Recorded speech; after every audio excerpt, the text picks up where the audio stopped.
quando a gente começou a ler de Newton, semanas atrás, né?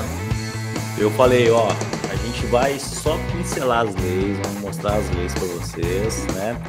E aí depois na área 5, que é essa área que nós estamos começando hoje, né? A área 5, já estamos perto da área 6 e aí acaba, tá? Só tá chegando ao fim. Na área 5, a gente vai aprofundar um pouco mais os estudos das leis de Newton, tá?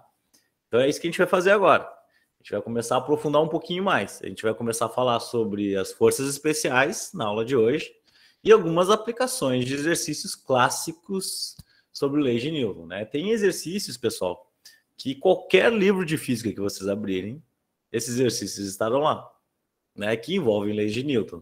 É o exercício do plano inclinado, é o exercício das caixinhas acopladas por polias, né? É o exercício da caixa com atrito. Então, esses exercícios aí são muito padrão. São clássicos, eu diria. E a gente precisa saber resolver os clássicos, né?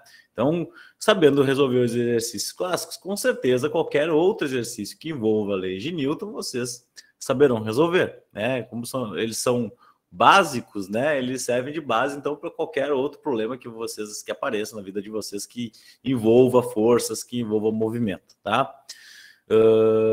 Mas, para a gente começar a fazer esses exercícios clássicos, a gente precisa saber quem são as forças especiais, né?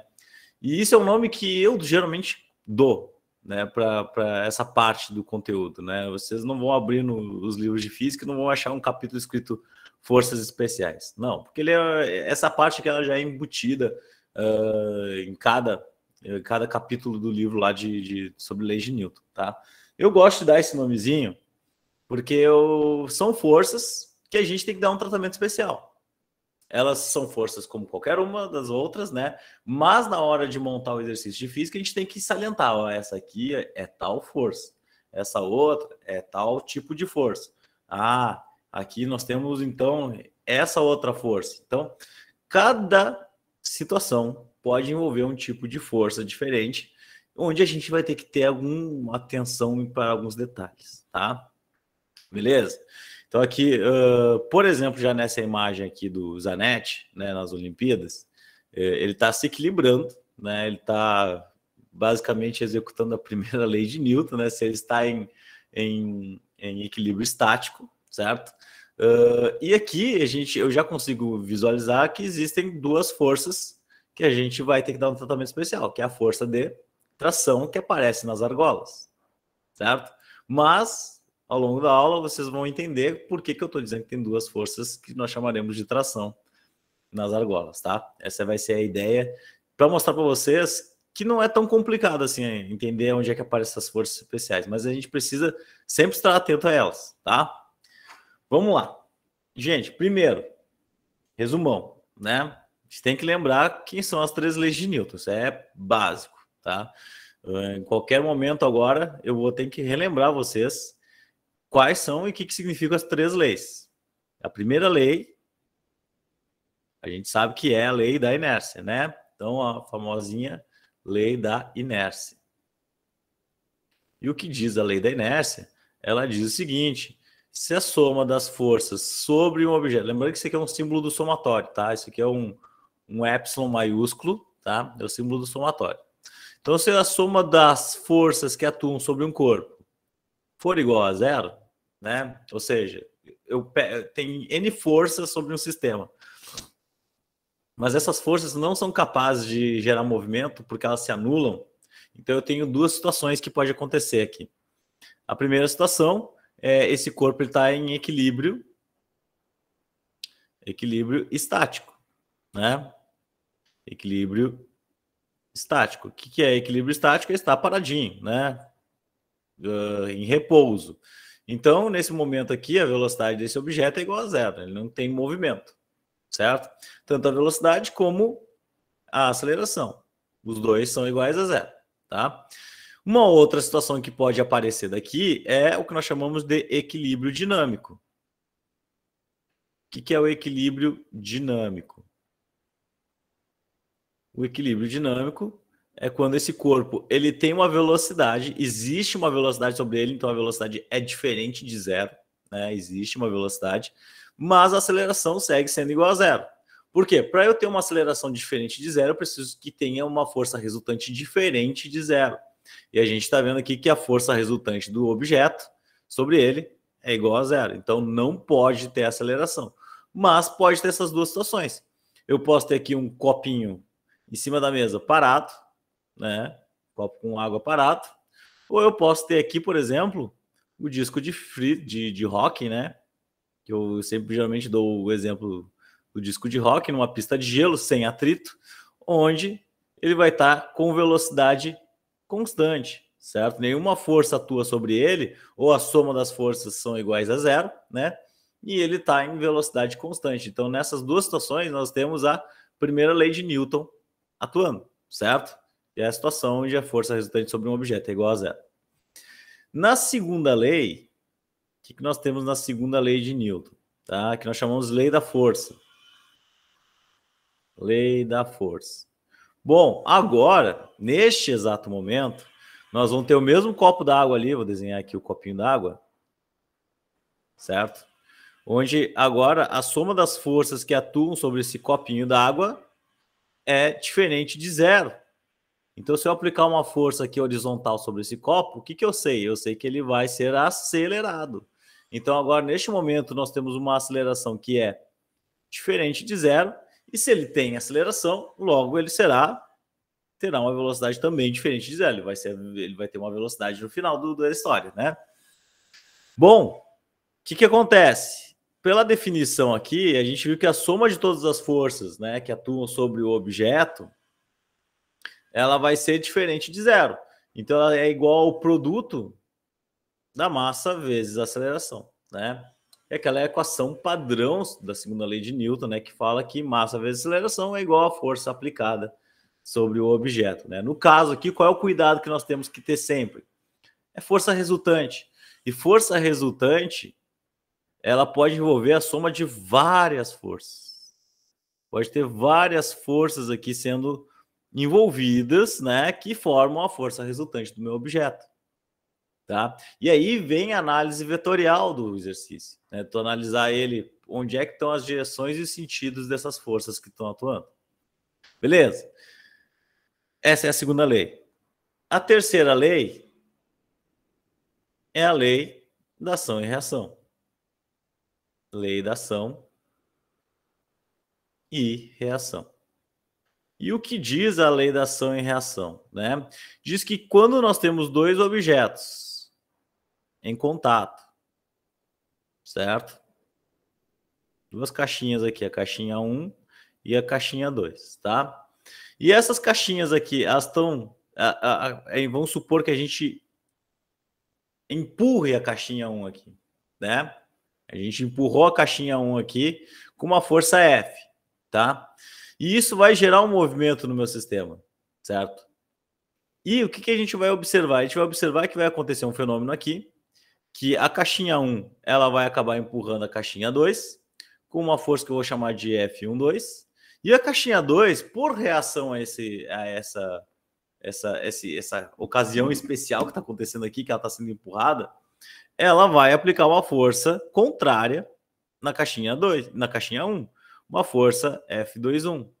Percebo que a força 1,2 e a força F21, elas estão na mesma direção, elas são horizontais, porém, elas têm sentidos contrários e elas atuam em objetos distintos, né? A força 1,2 atua sobre a caixa 2, é a caixa 2 sendo empurrada. A força 2,1 é sobre a caixa 1, porque ela está sendo empurrada pela caixa 2, né, como força de reação. Mas o que a gente sabe sobre esses pares de forças, né? A gente chama de par, ação e reação. Essas duas forças aqui, elas têm a mesma intensidade, certo? São forças de mesma intensidade. Então, par, ação e reação, eles atuam em corpos distintos, atuam na mesma direção, porém em sentidos diferentes, certo? E tem a mesma intensidade, o mesmo módulo de força, certo? Beleza? Então, essas são as três leis, e com essas três leis aqui a gente consegue resolver qualquer problema de física, né, que envolva a força, dentro do mundo macroscópico, né, obviamente, tá? Beleza? Então, de posse disso, desse resuminho que eu fiz aqui para vocês, a gente já pode começar a analisar as forças especiais e ver quem são elas, né? A primeira força especial que a gente vai estudar aqui, gente, é o que nós chamamos de força da gravidade. Tá aí ela, né? Força da gravidade. A força da gravidade, pessoal, ela tem algumas características, tá? A primeira característica dela, ela aparece em objetos em queda livre, tá? Então, vamos botar aqui, ó. Objetos em queda livre, certo? Então, é uma força que é exercida pela Terra, certo? Devido à sua gravidade. E a gente vai estudar depois que essa gravidade ela é uma força de interação entre massas. E como a massa da Terra é muito grande, essa força que ela exerce sobre objetos de massa pequena, como nós, ela é muito intensa e prende a gente perto de si, né? Essa é a ideia. Então, esses objetos que não estão presos à Terra, quando eles são soltos, eles sofrem a ação dessa força da gravidade, né? E essa força da gravidade, ela também tem uma direção e um sentido bem definidos, né? Qual é a direção dela? Então, é uma direção que será sempre vertical, e o seu sentido é para baixo. Certo? E isso aqui é sempre, gente. Sempre será assim. Botei um corpo em queda livre, primeira coisa, força da gravidade vai aparecer e ela é vertical e para baixo. Certo? Então, neste homenzinho aqui, que está em queda livre, eu já posso colocar nele que ele está caindo para baixo, está sendo acelerado para baixo, devido à ação da força da gravidade, tá? Esse F de G aqui é o que nós chamamos de força da gravidade. E a força da gravidade, ela é uma força especial e ela tem uma definição especial. Se eu quiser saber qual é o valor da intensidade dessa força, é só eu pegar o produto da massa vezes G, que é a aceleração da gravidade. Onde o G é aquele valor que vale assim, ó, gente, ele vale 9,8 metros por segundo ao quadrado. Mas a gente sempre arredonda, né, para 10. A gente vai seguir arredondando. Tá? Aproximadamente 10 metros por segundo ao quadrado. Então, percebam que essa daqui é a minha maneira de descrever a força da gravidade, tá? Que aparece em objetos em queda livre. Tranquilo? Em alguns livros, tá? Em alguns livros, eles estabelecem que a força da gravidade também ela aparece em objetos que, por exemplo, estão presos por uma corda. Mas eu prefiro utilizar esse próximo conceito que vem aqui, a força-peso, certo? A força-peso, eu geralmente defino ela que ela atua em objetos que estão sobre superfícies ou pendurados, tá? Então, objetos sobre superfícies ou pendurados por uma corda, por uma corrente, tá? Essa força que aparece em objetos sobre superfícies ou pendurados, ela tem característica muito parecida com a força da gravidade, certo? Só que a diferença é essa, que eu considero, né, como definição que em muitos livros utiliza, que a força da gravidade ela aparece em objetos em queda livre e a força-peso ela aparece em objetos que estão escorados sobre alguma coisa, escorados sobre uma superfície ou pendurados por uma corda, por uma corrente, tá? Mas a ideia das duas forças é absolutamente igual. Por isso que dá muitas vezes essa confusão, assim, de dizer onde é que tem a força da gravidade e onde é que tem a força-peso. Porque são forças que têm, olha só, a mesma direção. A força-peso tem sempre a mesma direção também, gente. Ela é sempre vertical. E o seu sentido sempre é para baixo. Igual à força da gravidade. Certo? E a definição da força-peso é igual à definição da força da gravidade. M vezes G. Certo? Onde o G é os 10 metros por segundo ao quadrado que a gente já vinha falando, que é a força da gravidade, né? Que é a aceleração da gravidade. Então percebam que são forças com conceitos um pouco diferentes, né? Mas em resumo, né? São iguais, né? Força gravidade e força peso, elas têm direção e sentidos verticais e para baixo, e as suas definições é o produto da massa vezes a aceleração da gravidade, que é o G, certo? Mas a gente precisa saber definir onde aparece uma, onde aparece outra, né? Então a minha definição é forças peso, elas aparecem em objetos sobre superfícies ou penduradas, ou seja, que tem escoras, né? E a força gravidade em objetos que estão em queda livre. Tá? Essa, para mim, é a melhor definição para a gente separar essas duas forças. Tá bom? Vamos mais um aqui. Essa força aqui. É a mesma força que estava aparecendo nas argolas ali do Zanetti. Tá? A força de tração. A força de tração é uma força que aparece sempre em cordas e correntes.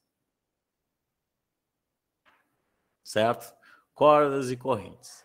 Essa força aqui, ela é uma força que serve para, né, puxar objetos a partir de um meio, né? No meio, o caso é a corda e a corrente, certo? Por exemplo, esse homem aqui, ele está pendurado, né? E a gente já pode identificar que ele tem aqui a força peso dele, que está puxando ele para baixo, certo? A força peso está puxando ele para baixo, mas a força peso ela está mantendo o equilíbrio, né? Lembra que para a gente ter equilíbrio, força resultante igual a zero. Então aqui, se eu tenho uma força puxando para baixo, tem que ter uma outra força puxando para cima. Quem é a força que está puxando ele para cima, de forma a ele manter ele em equilíbrio? A força de tração. A força de tração que puxa esse carinha aqui para cima. Deixa eu botar em amarelo, que eu acho que fica melhor. Dá mais contraste. Então a força de tração é que puxa ele para cima. E a força de tração é uma força que aparece nas cordas, né? Uma corda, para exercer uma força sobre algum objeto, ela precisa estar tracionada, ela precisa estar esticada. Ninguém consegue puxar nada com uma corrente ou uma corda mole, né? Ela precisa estar tracionada, beleza? E a força de tração, ela não tem uma definição como a força peso e a força da gravidade. Ela vai ser uma força que a gente vai considerar, mas vai tratar ela igualmente, né? As acelerações que vão aparecer vão ser obtidas aplicando a segunda lei de Newton, tá? Então a força de tração é essa força aqui, que vai ser o símbolo de T maiúsculo, tá? Isso aqui vai ser a tração. E sempre que aparecer cordas, certo? Esticadas, a gente precisa identificar essa força. Certo? A gente vai olhar para o sistema e vai dizer, ah, ali tem uma força de tração e eu preciso considerar ela no meu exercício, tá? Senão o exercício vai ficar capenga, ele não vai funcionar, se a gente não considerar essa força, beleza? Apareceu corda, apareceu corrente, escreve a tração, tá? Vamos mais uma. Essa força aqui, gente, é a que nós chamamos de força normal, tá? A força normal é uma força que aparece em resposta da superfície. É uma resposta da superfície a objetos que estão sobre ela, tá? Então aqui eu tenho 3 casos. Então, ó, vou botar assim, ó. Força de resposta de superfícies. Vou escrever assim. Porque é uma força que aparece somente quando nós temos objetos sobre superfícies, certo? Ou escorados sobre uma superfície. Então percebam aqui que eu tenho alguns casos aqui que vocês podemos olhar aqui, né? Por exemplo, o caso do bloquinho sobre uma mesa, que vamos supor que seja uma mesa, tá? O que acontece? Esse bloco está em repouso. Para ele estar em repouso, novamente, né? Equilíbrio estático. A soma das forças tem que ser igual a zero. Como é que eu faço para chegar nessa solução aqui de a soma das forças ser igual a zero? Eu só chego nesse resultado aqui se eu tiver duas forças com mesma intensidade, uma direção para cima e outra em direção para baixo. Que aí eu vou somar elas vetorialmente e vou chegar à conclusão que se eu somar uma mais a outra vai dar zero, certo? Percebam que para isso acontecer aqui, tem que aparecer essa força normal, essa resposta da superfície, né? Se tivesse somente a força-peso, esse bloquinho ele deveria ser acelerado para baixo, para dentro da mesa. Mas isso não acontece, o bloquinho está escorado ali e está em equilíbrio. Então, por isso que existe uma força, que é uma resposta da superfície que aponta vertical e para cima, no sentido contrário da força-peso, nesse caso, tá? Ah, mas aí você me perguntar, essa força normal, então ela sempre é uma resposta à força-peso? Não. É uma resposta da superfície ao contato dos objetos. Então, percebam aqui que ela é sempre perpendicular à superfície. Perpendicular à superfície. O que significa algo ser perpendicular? Algo ser perpendicular é o seguinte, olha só, imagine que nós temos uma mesa aqui, certo? Essa aqui é a mesa. Se eu fosse desenhar uma força paralela a essa mesa, eu desenharia assim. Isso aqui é paralelo. Né? Duas retas paralelas.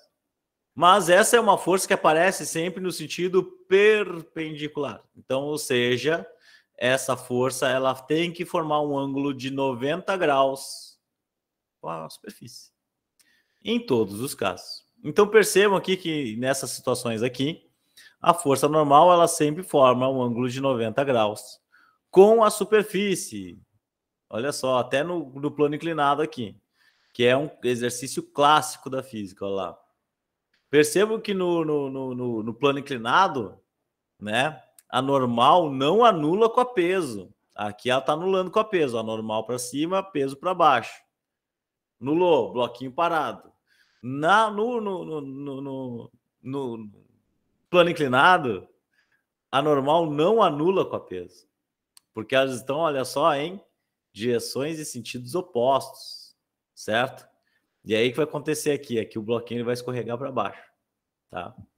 Beleza? Então, essas situações aí que já parecem que a gente tem que trabalhar para a gente tomar cuidado na hora de resolver os exercícios. Tá bom, gente? Tranquilo? Tá? Então, mas eu tenho que saber isso aqui, ó. Que essa força é sempre perpendicular à superfície. A gente tem que sempre identificar ela, tá? Bom, vamos mais uma. Força de atrito. Ah, essa aqui é famosinha. Galera, seguinte. Todas as superfícies, elas têm uma coisa que nós chamamos de rugosidade, tá? Tudo é rugoso. É muito difícil eu ter uma superfície extremamente lisa com ausência de atrito. Muito difícil. Até uma pista de gelo, que eu sempre falo, a pista de gelo ali é uma pista que, uma superfície que tem pouco atrito, tem muito pouco atrito nela, certo? Mas um mínimo de atrito existe. Tanto que se eu jogar um objeto sobre uma pista de gelo, ele uma hora, ele pode demorar muito, mas uma hora ele vai parar, certo? Ele vai acabar parando. E ele só para porque existe atrito. O atrito é uma força que se opõe ao sentido do movimento do objeto. Então, já vamos escrever aqui ó, a definição dela. Ó. É uma força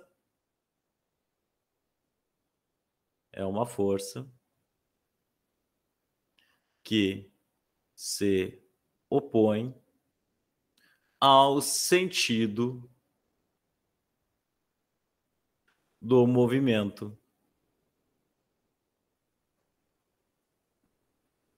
do objeto em questão que a gente está analisando, né? Então percebam, se essas pessoas estão empurrando o carro para cá, elas estão exercendo uma força nessa direção, né? O carro ficou ali sem gasolina e aí eles têm que empurrar até o posto. Então eles estão aplicando uma força sobre o carro, certo? Mas por que o carro não anda fácil? Por que no momento que a gente aplica a força aqui, ele já não sai andando? Porque existe uma força entre as superfícies da roda e do chão. E essa rugosidade que existe entre essas superfícies exerce uma força de oposição a essa tentativa de movimento, né? Que é o que nós chamamos de força de atrito. A força de atrito que vai aparecer aqui na superfície e que tem direção oposta a este movimento. As pessoas estão exercendo a força para a esquerda aí, vocês estão olhando, e a força de atrito ela aparece para a direita, no sentido contrário, tá? Mas percebam, gente, tomem muito cuidado, porque a força de atrito não é todo exercício que ela vai aparecer, que ela vai estar descrita. Vai ter muito exercício que ele vai dizer assim, ó, desconsiderem as forças de atrito. Tudo certo? O exercício fica mais tranquilo, fica mais fácil. Se ele fala para considerar o atrito, bom, beleza. Mas aí quando ele fala para a gente considerar o atrito, a gente tem que tomar outros 2 cuidados. Quais são os cuidados? É que nós temos 2 tipos de atrito. Nós temos a força de atrito. Opa! Nós temos a força de atrito estático. Força de atrito estático. E a força de atrito dinâmica. Dinâmica. Ou cinética. Tá? Vamos botar dinâmica aqui. Dinâmica. Qual a diferença das 2 forças de atrito? Essa daqui, ela aparece quando o objeto está em repouso. Objeto em repouso. Essa daqui, ela aparece com o objeto em movimento. Objeto em movimento. Beleza? Então, nós temos 2 tipos de força de atrito, certo? E essas forças de atrito, elas se diferenciam por uma coisa chamada coeficiente de atrito, certo? Então, olha só, como a FAT, geralmente, pessoal, eu desenho ela com uma letrinha, um Fzinho diferencioso aqui, né? Diferenciado. É um Fzinho mais curvilíneo, tá? E para identificar essa força de atrito, que ela é sempre contrária ao sentido do movimento das coisas, tá? E, por exemplo, aqui numa força de atrito estático, a FAT estática, ela é definida pelo produto do coeficiente, que é essa letra grega aqui, μ, tá? E, que eu vou chamar μe de estático, vezes o valor da força normal. Essa é a definição da força de atrito estática. A definição da força de atrito dinâmica vai ser o produto do coeficiente de atrito dinâmico vezes a força normal. Beleza? O que acontece? Vou botar aqui o nomezinho. Ó. O μ, então, é o coeficiente de atrito. Tá? Isso aqui geralmente é fornecido no exercício. O exercício ele fornece o valor do coeficiente de atrito e ele informa geralmente se é atrito estático ou atrito dinâmico. Ou, muitas vezes, o exercício pede para tu calcular o coeficiente de atrito. Né? Bem normal. O que acontece, gente? Você já deve ter experimentado a seguinte situação. Tá? Hoje em dia não é mais difícil a gente ter que empurrar carro. Até porque os carros aí, às vezes, são marcha automática, né? Aí eles não podem ser empurrados, né? Mas os carros antigos são. Faltava gasolina, faltava bateria, a galera empurrava, né? Eu acredito que muitos de vocês já tenham passado por essa experiência de empurrar um carro, né? Pra levar para um posto, para abastecer ou para botar bateria, né? Ou só mesmo para tirar ele da rua, certo?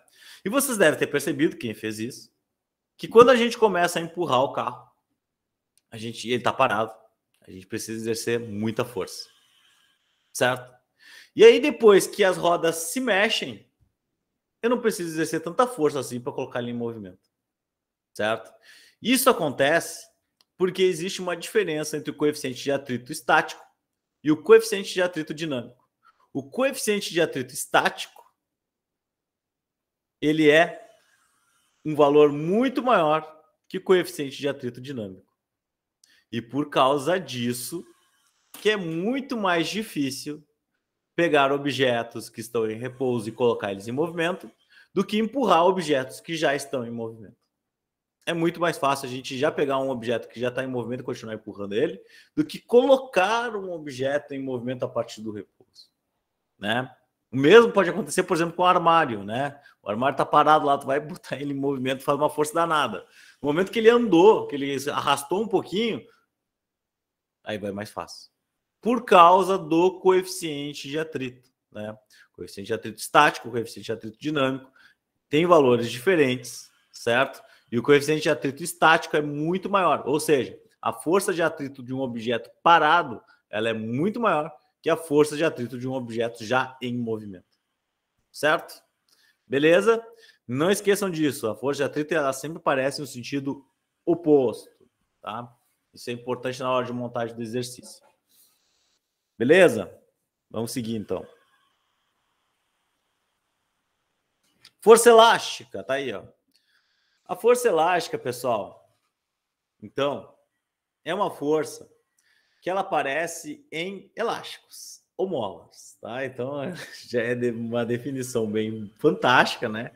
Dizer que a força elástica ela aparece em elásticos e molas. Qual é a ideia desses objetos aí, dos elásticos e das molas? São objetos que podem ser deformados, né? A gente pode pegar um elástico e abrir ele. A gente pode pegar uma mola e apertar ela. Mas o que acontece sempre que a gente deforma esses objetos? Eles exercem uma força de maneira a retornar à sua situação de origem, né? Vamos supor aqui que a situação de origem é essa, desse objeto.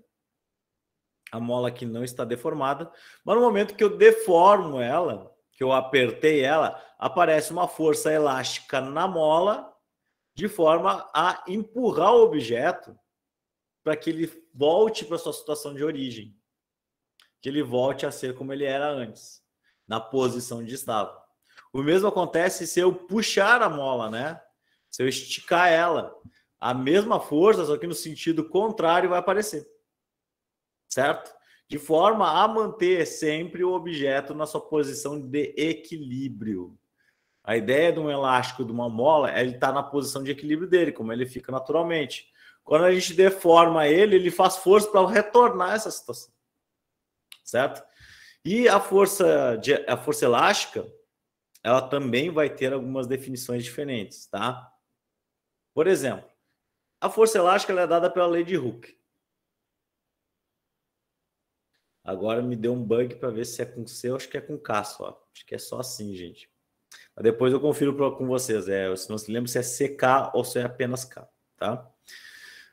A lei de Hooke, ela diz que a força elástica, você já vou entender porque esse F de K, ela é o produto de K vezes delta X.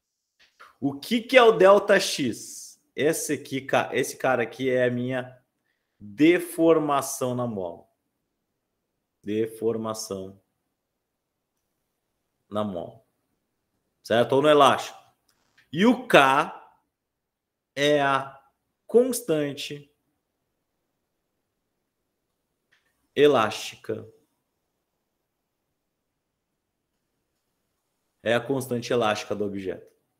Pessoal, você sabe muito bem que existem molas mais grossas e molas mais finas, certo? E que molas mais grossas é mais difícil de deformar, né? Pega uma mola de Fusca aí na mão de vocês. Se entregar ela na mão de vocês, vocês não vão conseguir deformar ela apenas com a força de vocês, né? Porque é uma mola muito pesada. Mas se eu pegar uma molinha aí de caderno, né?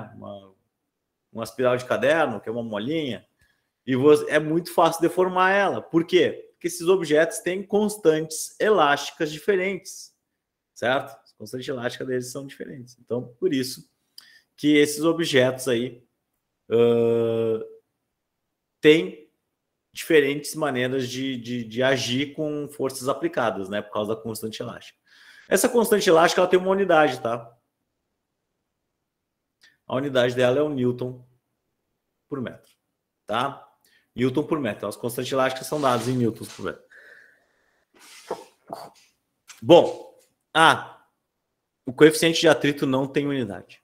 Ele é um valor só, tá? É 0,2, 0,3, 4, 5, são valores assim, tá? Beleza. Dito isso, vamos para a última força que a gente vai avaliar hoje. A última força especial, a força centrípeta, Gente, lembra? Quando a gente estava estudando o movimento circular, e o objeto estava executando um movimento circular, aparecia sempre uma aceleração centrípeta, né? O que era aceleração centrípeta? A aceleração centrípeta é aquela aceleração do movimento de um objeto que está em movimento circular, que ela é sempre central, ela sempre aponta para o centro, certo? Gente, o que a gente entendeu agora quando nós estamos estudando as leis de Newton? Que para aparecer uma aceleração,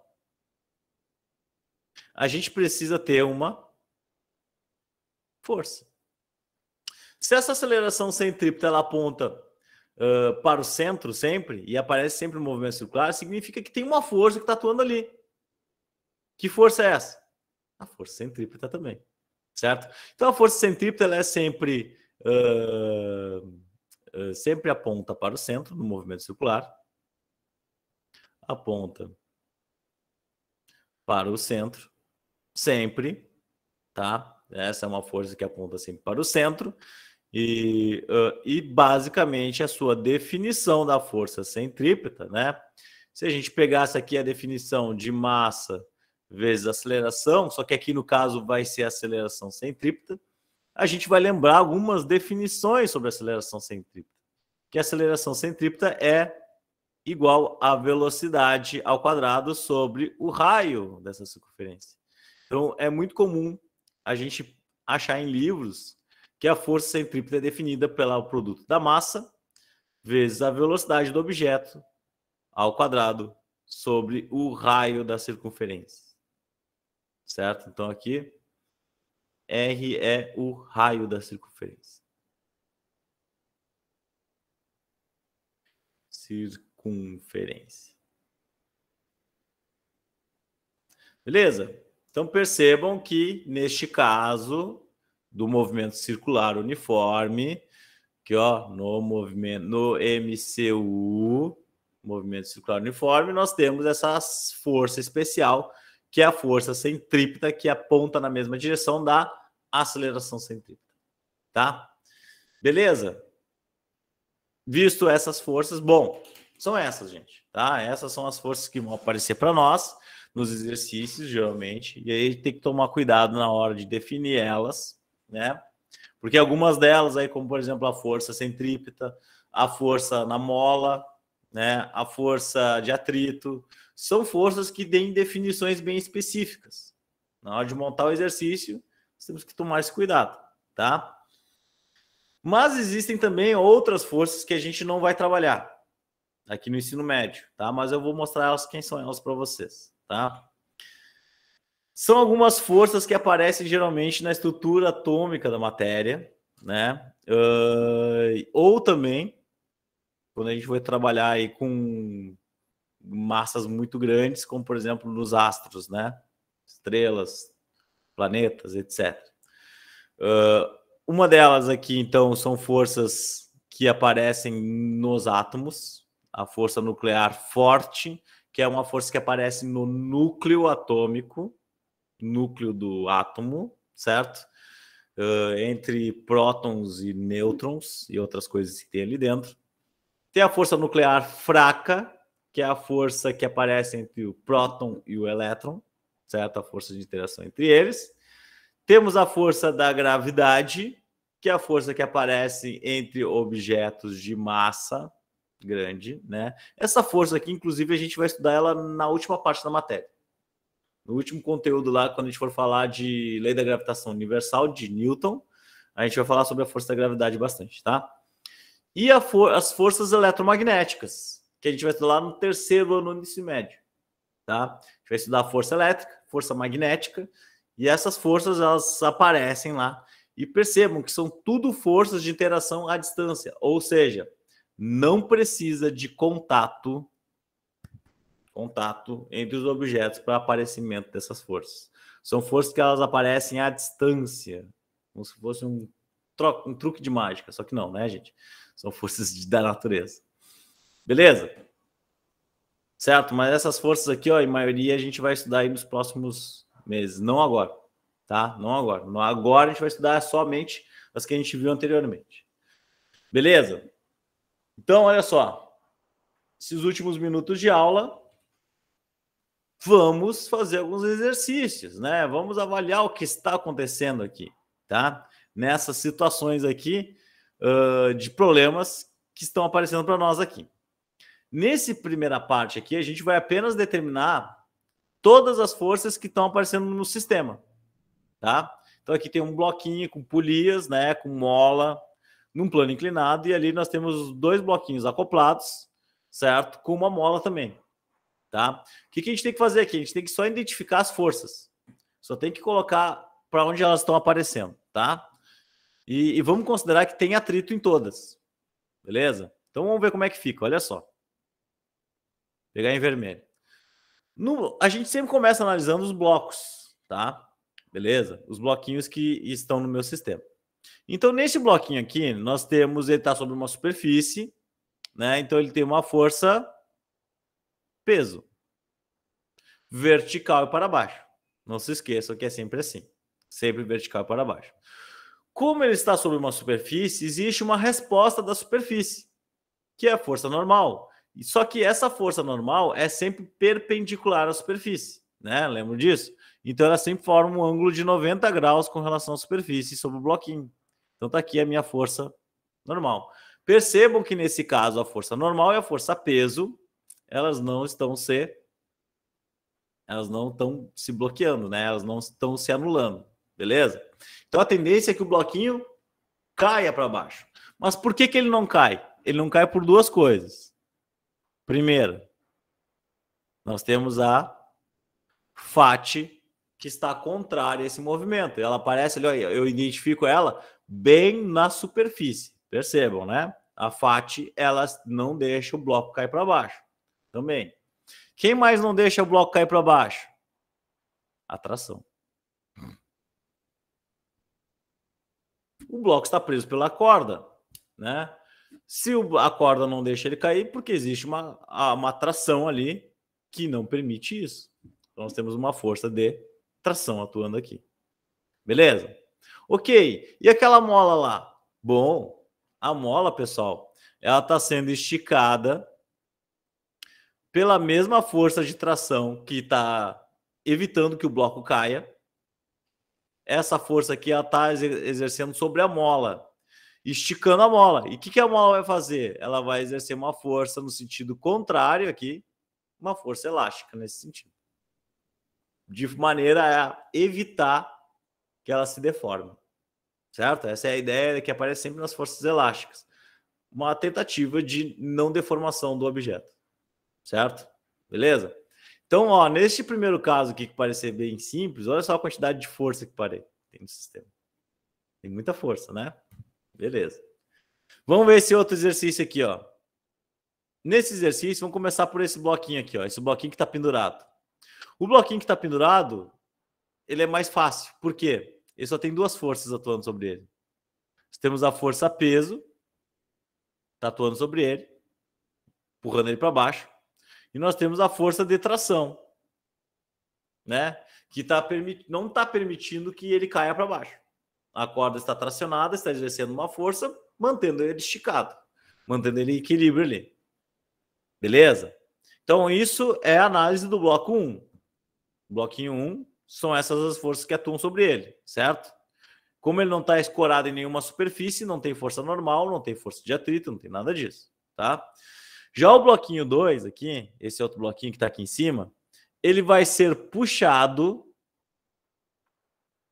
pela força de tração da corda. A mesma tração que não permite que esse bloquinho caia é a mesma tração que empurra esse bloquinho para frente, né? É a mesma corda. Essas 2 trações aqui, gente, são iguais. Elas têm a mesma intensidade. Essas 2 forças aqui. Certo?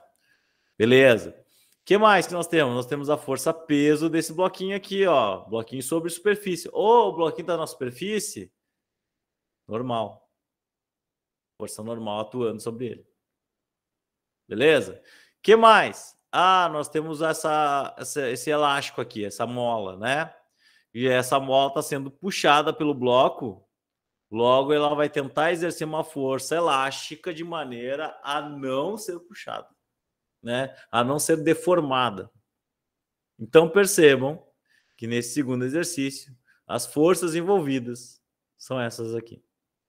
Se a gente fosse resolver esse exercício, a gente tem que considerar todas essas forças na solução. Tá? De que maneira vamos fazer isso? Vou mostrar agora para vocês. Tá? Vou pegar esse exercício aqui, que é bem tranquilo, tá? Para a gente começar. Aí depois eu vou fazer um pouquinho mais difícil, mas aí a gente acaba a aula depois, tá? Aí na próxima aula a gente pega os exercícios clássicos. Então nós temos aqui, ó, o corpo A e B são puxados para cima com aceleração de 2 metros por segundo ao quadrado. Olha só, então os dois blocos, como eles estão grudados por uma corda, eles são puxados com uma aceleração de 2 metros por segundo ao quadrado, por meio da força F, conforme o esquema a seguir. Sendo a massa do bloco A de 4 kg, a massa de A igual a 4 kg, a massa de B igual a 3 kg, certo? A força de tração na corda que une os corpos A e B tem módulo em newtons de... Então, a força de tração, qual é o valor dela? Tá? Vamos analisar aqui as forças envolvidas. Tá? Primeiro, no bloco B. No bloco B, nós temos uma tração que está empurrando ele para cima e está acelerando o objeto para cima. Ao mesmo tempo que nós temos a força, peso dele aqui para baixo. Certo? Nós temos aqui a força F que empurra esse bloco para cima e, ao mesmo tempo, nós temos aqui a força de tração. Vamos analisar o bloco A agora, tá, gente? O bloco A, nós temos uma outra tração aqui que está tracionando ele para baixo e, ao mesmo tempo, nós temos a força-peso dele também. Temos essas duas forças atuando aqui. E a força F que está puxando ele para cima. Tá? Vamos montar...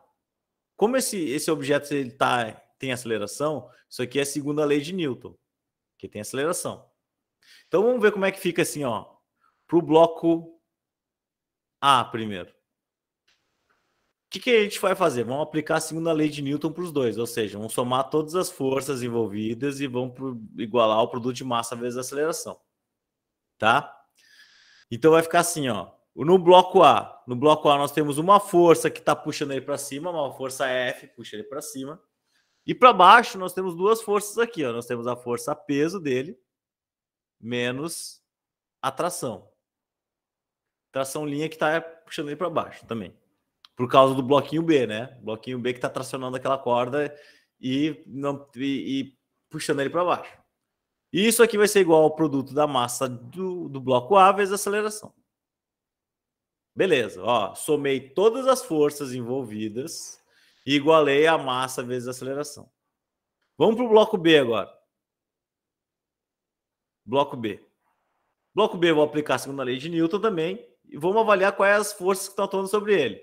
Nós temos uma tração puxando ele para cima. Tração puxando ele para cima. Por isso que ela é positiva. Lembro da relação dos vetores, tudo que puxa para cima é positivo. Tudo que vai para baixo é negativo. Se a gente usar isso aqui, a gente nunca erra o exercício, tá? Então, ó, a tração está puxando para cima, mas nós temos o peso B puxando para baixo. E isso aqui vai ser igual a massa B vezes a aceleração, porque não tem nenhuma outra força atuando. Beleza? Tranquilo, né, gente? O que vai acontecer? Se a gente substituir os valores aqui, a gente vai ver que a gente vai ter duas incógnitas. A gente vai ter a incógnita da força menos. Olha só, já vou calcular aqui, gente, em separado. Qual é o valor da força peso de A? Peso de A vai ser a massa dele vezes a aceleração da gravidade, né? Porque força peso, lembram? É M vezes G. Então, ó, 4 vezes 10, 40 newtons. Então, essa é a força que a força peso exerce do bloco A. E no bloco B aqui, vou botar aqui embaixo, ó, 3 vezes 10. Então, isso aqui vai ser 30 newtons. Então, na hora de substituir agora os valores aqui, ó, fica F menos 40, que é o valor da força peso, menos a tração linha. Lembrando, outra coisa que eu vou lembrar aqui para vocês, a atração T e a atração T' são iguais porque elas estão atuando na mesma corda, né? Então são trações de mesma intensidade. Beleza, isso aqui vai ser igual a massa de A, quanto que vale a massa de A? 4, vezes a aceleração do sistema, que vale 2. Tá ali. Isso aqui é o bloco A. Vamos ao bloco B agora. O bloco B vai ser a tração, que eu não sei qual é o valor, menos o peso de B. O peso de B vale 30. Que é igual a 3 vezes 2 também, que é a aceleração. Gente, percebam que aqui nós temos equações acopladas. Por que são equações acopladas? Porque elas têm as mesmas incógnitas. No caso aqui é a tração. Se eu descobrir a tração aqui de 1, a tração T, eu sei que é o mesmo valor da tração T'. Beleza? E com isso eu vou conseguir resolver meu exercício mais facilmente. Então perceba aqui, ó, que eu vou pegar essa equaçãozinha e vou descobrir o valor de T, ó. Fica T menos 30, que é igual a 3 vezes 2 vezes 6. Então isso aqui fica T igual a 6 mais 30. Isso aqui vai dar uma tração de 36 newtons. Beleza? Então eu já resolvi o exercício, porque ele pede qual é a força de tração na corda. É 36 newtons. Vamos ver qual é a força que o bloquinho exerce, né? Essa força F, qual é o valor dela? O valor da força F vai ser F menos 40 menos 36, que é a força de tração, que é igual a 4 vezes 2, que é 8. Então isso aqui vai ficar igual a F igual a 8. O 40 passa para o outro lado, fica mais 40. O menos 36 passa para o outro lado, fica mais 36. Então a força total que está empurrando tudo isso vai ser 36 mais 40 mais 8, 84 mil.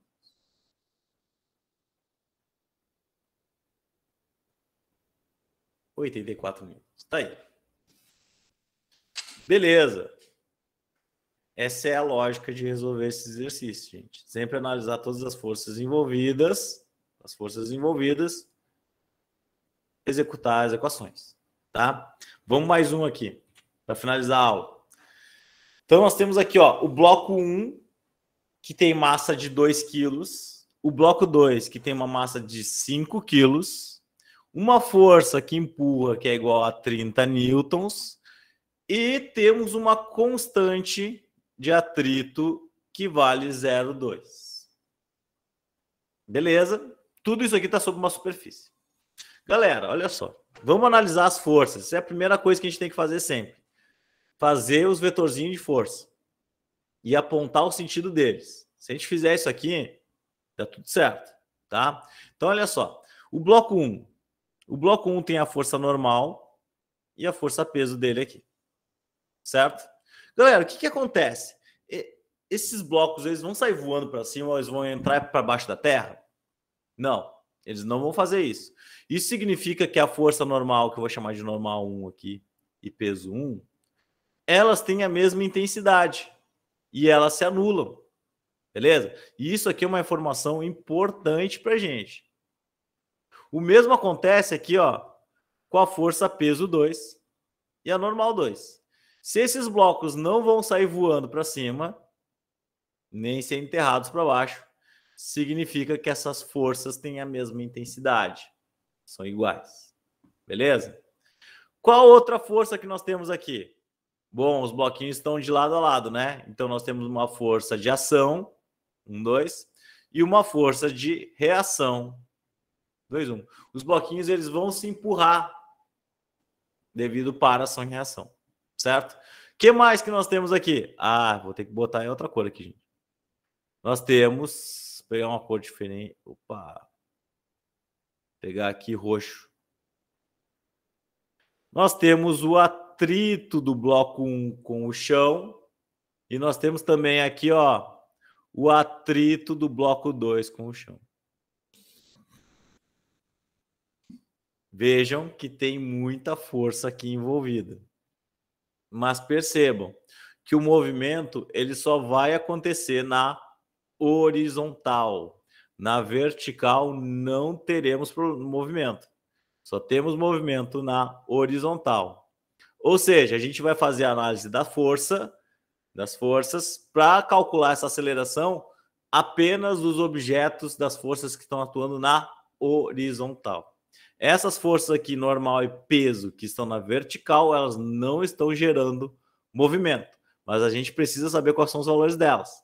Por quê? Porque a FAT da caixa 1 depende da força normal vezes o coeficiente de atrito. E a FAT da caixa 2, ela depende da normal e do coeficiente de atrito.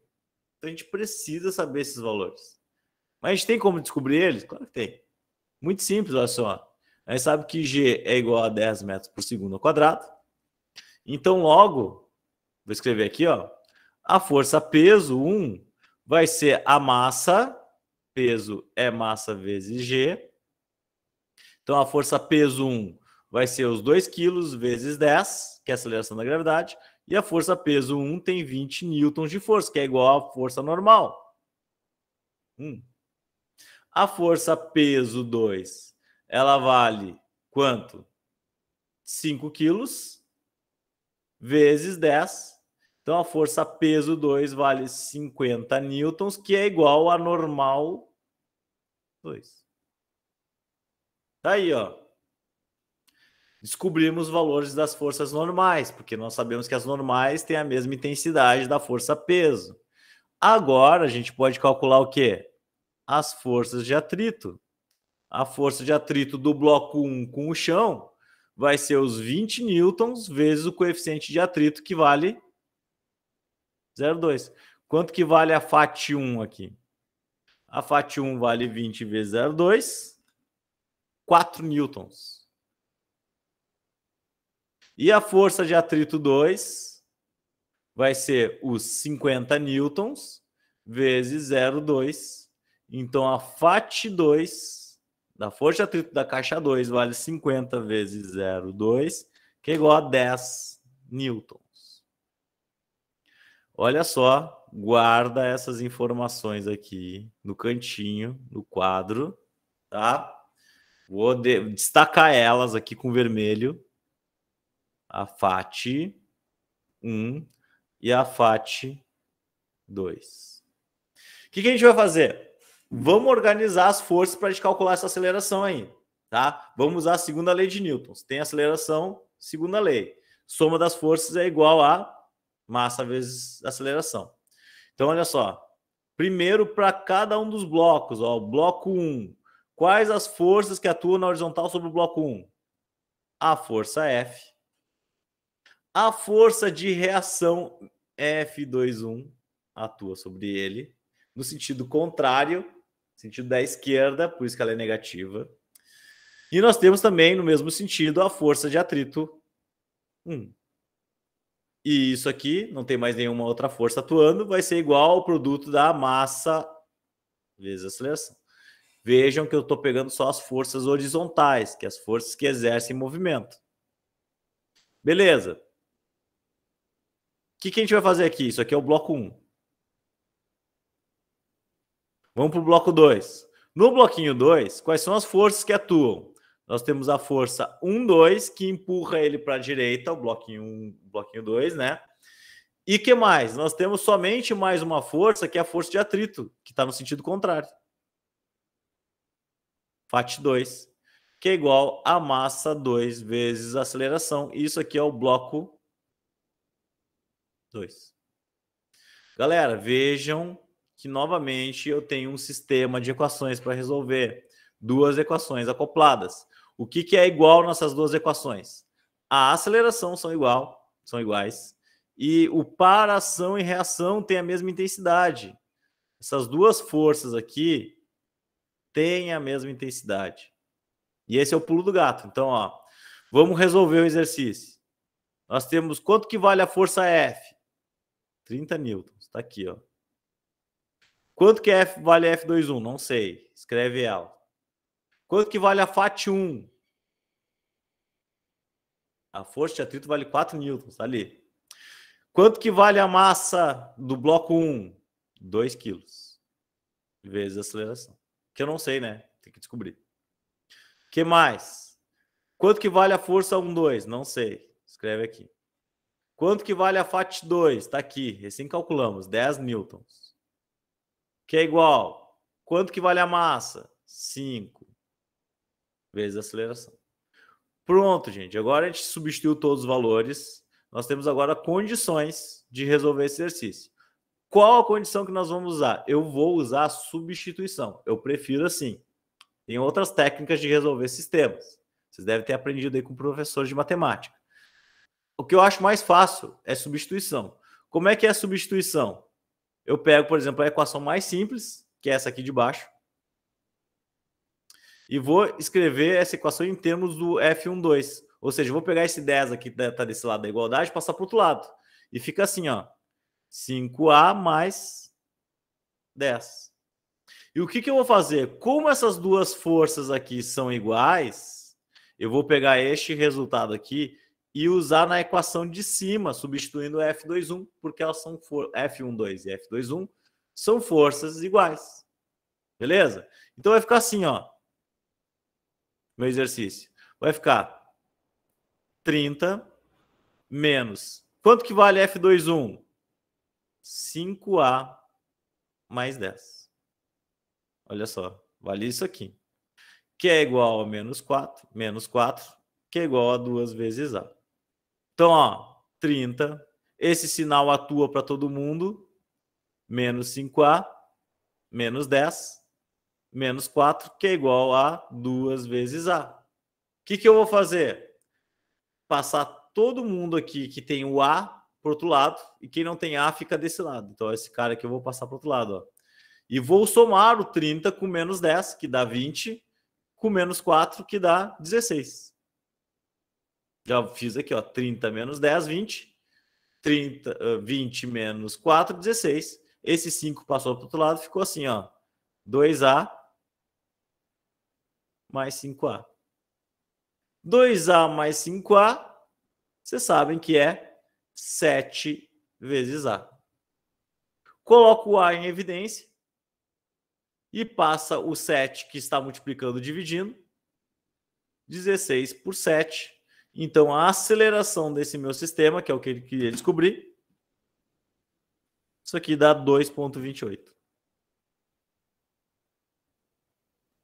metros por segundo ao quadrado. E essa é a aceleração dos bloquinhos. Ah, qual é? Se o exercício perguntasse qual era a força de interação entre os blocos, ou seja, qual é a força de ação, qual é a força de reação, era só substituir agora essa aceleração aqui em uma das equações e encontrar o F12 ou o F21. Certo? Isso é bem comum dos exercícios pedirem também. Beleza, galera? Quem ficou aqui voando um pouquinho nesse exercício, depois pega essa aula que vai estar lá no YouTube e assiste ela novamente. Essa parte aqui, assiste passo a passo, né? Esse passo a passo que eu faço aqui é muito importante vocês resolverem o exercício, tá? Que é um exercício que envolve muitas forças, como vocês entenderam, vocês viram. Por isso, galerinha, já vou deixar aqui, ó, alguns exercícios para vocês resolverem, tá? Com atrito, com mola, com ação e reação ali, beleza? Então, esses exercícios que vocês vão resolver aqui durante a semana, né? Então, hoje vocês já estão com o conteúdo quente na cabeça, já seria interessante resolver hoje já mesmo, tá? Começar hoje, começar amanhã, no tempo livre.